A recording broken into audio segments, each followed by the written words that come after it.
అసలు ఎందుకు ఇదంతా ఎవరు సృష్టించారు? Why does it even exist in the first place? So these are the questions that a true intelligent mind will ask themselves. Don't have rigid opinions. అందరికీ చెప్తున్నాను, you don't need to have rigid opinions. Because మనం ఎప్పుడు పుట్టామో, ఎలా పుట్టామో, ఎందుకు పుట్టామో, ఎప్పుడు పోతామో, there is no absolutes in this world. There is no black and white. Black and white की मध्य million of shades ఉంటాయి.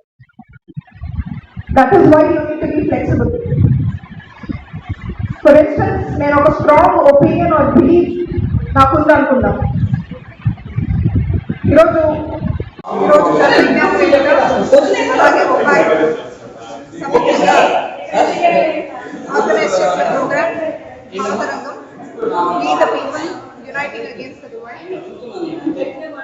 ప్రోగ్రామ్కి ముఖ్య అతిథిగా చేశారు మన Balbhavan Das garu, professor George Victor, professor Satyanarayana garu, అలాగే జనవిజ్ఞాన వేదిక నేషనల్ ప్రెసిడెంట్ బ్రహ్మానంద రెడ్డి గారు.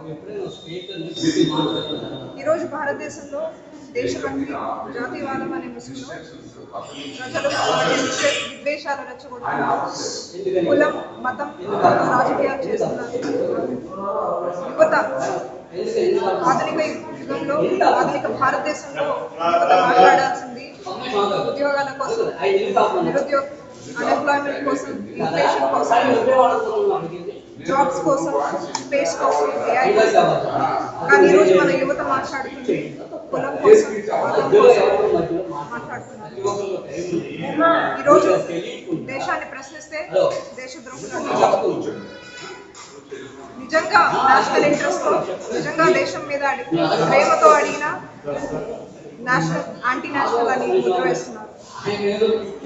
ఇటువంటి తరుణంలో ప్రజల్ని చైతన్యపరచాలని, ఒక దిశానిర్దేశం కూడా ఇవ్వాలని చెప్పేసి ప్రజామేధావులు, student unions, student leaders, grass root activists అందరూ కలిసి ఈరోజు ఈ వేదిక నుంచి ఈరోజు భారతదేశంలో జరుగుతున్న అనేక అంశాలపై, గాంధీ, నెహ్రూ వంటి మహాత్ముల పైన వాట్సాప్ యూనివర్సిటీలు తప్పుడు కథనాలు రావడం నుంచి ఈరోజు ఎలక్షన్ కమిషన్ మీద జరుగుతున్న దాడులు, ప్రజాస్వామ్య వ్యవస్థ మీద జరుగుతున్న దాడుల మీద ఈరోజు మేమందరం చర్చించడం జరిగింది.